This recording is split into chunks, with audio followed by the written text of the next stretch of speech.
미니미니님이 주변에 결혼을 권유하는 사람들이 악마 같다고. 야, 나 이만큼 힘드니까 너도 겪어봐. 같이 죽자라고 하는 것 같아요.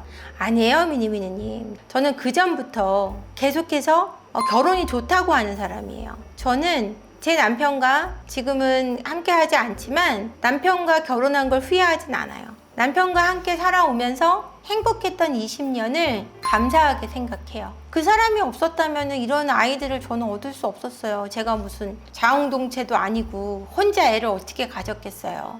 다른 사람하고 결혼했어도 애를 낳았을 거 아니냐 이러는데 이 아이들은 아닐 거 아닙니까?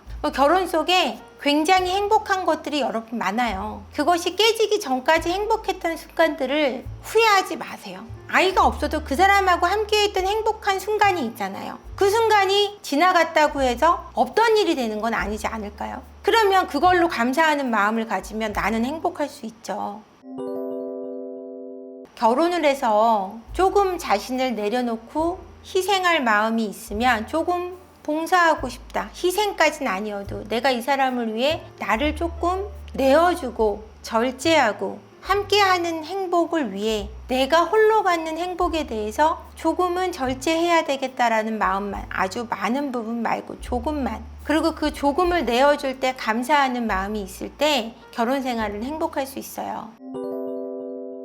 내가 조금 나 혼자 행복한 것을 조금 절제하고 내려놓겠다는 마음이 생기는 순간, 그런 행동을 하는 배우자에게 감사하는 마음이 드는 순간 두 분이 행복할 수 있는데, 내어주고 있는데도 너 그 정도밖에 못해 라고 비난하거나 담쌓기를 하거나 싫어하거나 인정해주지 않는 말들이 쏟아지면 내어주던 마음도 없어져요. 그러면 내어주는 마음이 없어지고 내어주고 싶지 않아지면 그때는 이제 벽이 심각하게 생깁니다. 그러니까 저 사람이 나를 위해 조금 내어주고 있다고 믿고 감사하기 시작하면 내어줌이 더 커져가고, 그 커져감에 또 나도 내어줄 수 있는 힘이 생기고, 아니면 내어주지 않더라도 그 사람이 존재함에 조금 감사해야 할 수 있는 힘, 그 힘이, 그 평안함이 서로에게 좀 좋은 관계를 만들 수 있는 계기가 되는 것 같아요.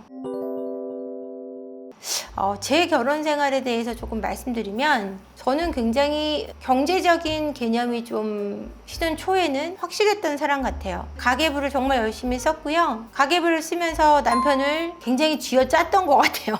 잘한 게 아니라 굉장히 쥐어짜고 아껴야 산다. 애를 지고 메고 다니면서도 택시 한 번 안 타고 정말 알뜰하게 살았던 것 같아요. 근데 남편은 그걸 힘들어 했었어요. 그러지 말고, 야, 택시를 타야 되면 택시를 타고 먹어야 되면 좀 먹자. 외식은 없고요. 외식하면 안 돼요. 신혼 초에 몇 년과 아이랑 한 5, 6년 살면서 외식하면 둘째 낳기 전까지 너무 알뜰하게 살았어요. 그러니까 남편이 그걸 참 숨이 막히고 힘들어 했었어요. 근데 그거를 내어주고 따라와 줬던 것 같아요. 내가 열심히 살고 그렇게 살면서 저는 사치하는 게 아니라 제가 굉장히 알뜰하게 사는 걸 아니까 그거를 참아내고 믿어줬던 것 같아요. 경제적 기반을 잡기 위해서. 근데 남편은 힘들었을 것 같아요. 너무너무 알뜰한 와이프 좋다고 하지만 너무 지나치게 저처럼 알뜰했었던 경우는 남편이 행복하지 않아요, 여러분. 물론 저는 월세 1,000만 원에 18만 원짜리 월세로 시작을 했고, 시댁은 어머니 아버님이 장애 오시고 저희 친정도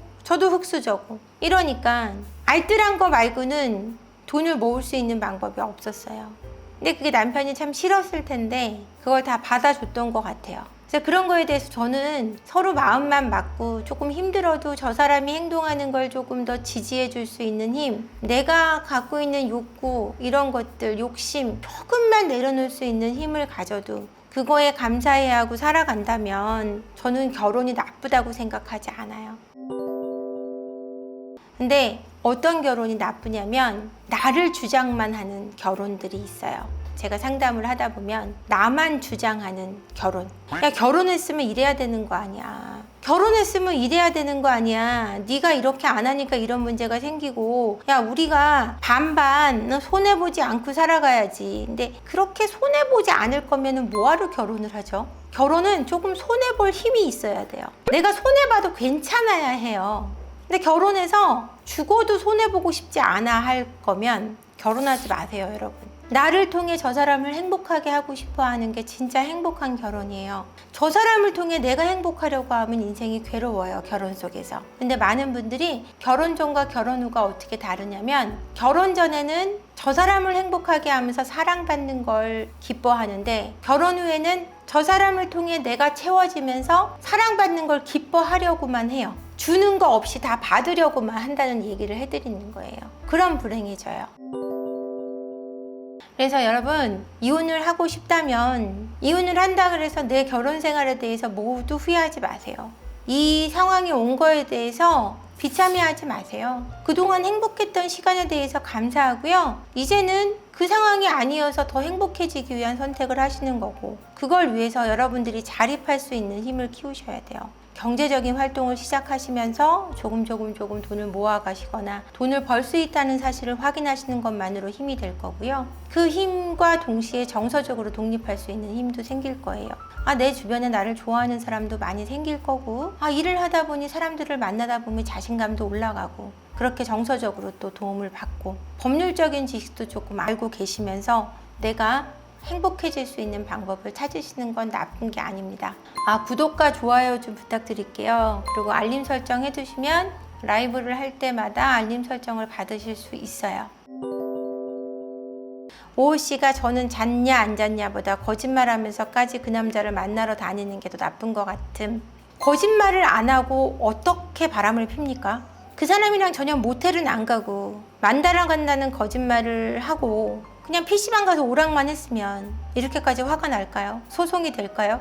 물론 바람이나 외도라는 것은 성의 이슈라기보다는 약속의 이슈인 것이 맞습니다. 나하고 약속을 지켰느냐, 이것에 대한 이슈 때문에 여러분들이 가장 가슴 아파하는 건 맞아요. 결혼은 약속을 했다라는 것이 가장 큰 의미이거든요. 사람들을 많이 불러서 우리가 이야기를 해서 우리 결혼해요 하는 것은 그 많은 분들 앞에서 우리가 사랑을 지키겠다고 약속을 하는 거거든요. 그러니까 거짓말하는 이슈가 가장 문제가 되는 것은 맞아요. 근데 상처를 입는 부분은 거짓말한 부분 더불어서 육체적인 관계를 맺은 것과 또는 정서적인 교류를 한 것에 나하고만 하겠다고 하는 정서적인 교류와 육체적인 관계가 깨지는 것, 그것이 가슴 아플 수밖에 없는 거죠.